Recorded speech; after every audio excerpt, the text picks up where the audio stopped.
আসসালামু আলাইকুম প্রিয় বন্ধুরা, আজকে আমি আপনাদের মাঝে একটি গুরুত্বপূর্ণ কথা বলবো। কথাটি হচ্ছে, এই যে দেখছেন আমার পাশে বসে আছেন আমাদের শিল্পী সোহেল ভাই। তো সোহেল ভাই দাঁড়িয়ে একটু হরানি মিদে আছে।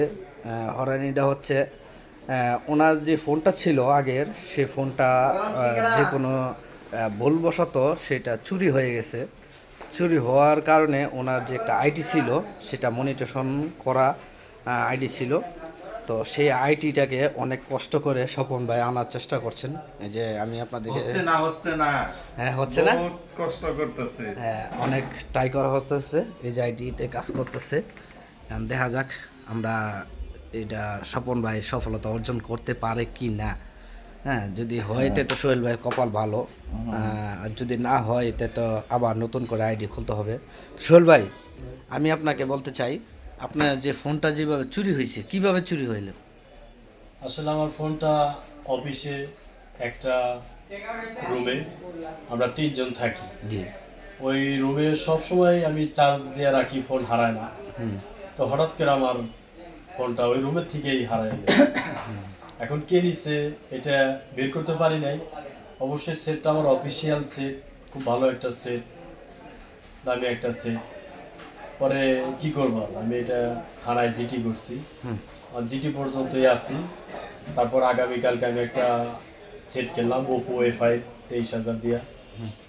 এটা কিনা এটা স্বপন মেরে দিলাম, সে এখন সেটিংয়ে আছে, কিন্তু আমার আইডিটা আনতে পারতেছে না, খুবই কষ্ট হচ্ছে। তাই আপনারা সবাই দোয়া করবেন আমার আইডিটা যেন চলে আসে। তো সবার কাছে আমার কাছে একটু দোয়া চাই, ভালোবাসা চাই। তো অবশ্যই যারা ফেসবুকে কাজ করেন, সব সময় আপনারা যে ফোনটা দিয়ে কাজ করবেন, কোনো না আসা যাওয়ার পথে আপনার ফোনটাকে আপনি নিজ দায়িত্বে একটু সেভে রাখবেন। কারণ বলা জানা রাস্তাঘাটে কখন কি হয়।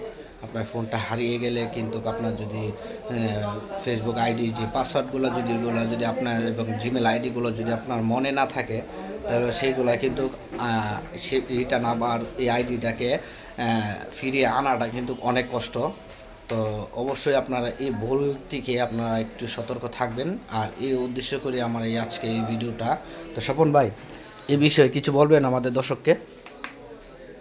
যাই হোক, ঘটনা হচ্ছে সোহেল ভাই একটু ভুল করছে যে মোবাইলটা হারিয়ে গেছে না, এটার সাথে সাথে অন্য একটা মোবাইলে বা যে কোনো কম্পিউটারে রাখলে সবচেয়ে ভালো হইতো। এখন অনেক সমস্যা হয়েছে এটা করতে। তো যাই হোক, আমরা রিকভারি করতে পারবো ইনশাল্লাহ, দেখা যাক কি হয়।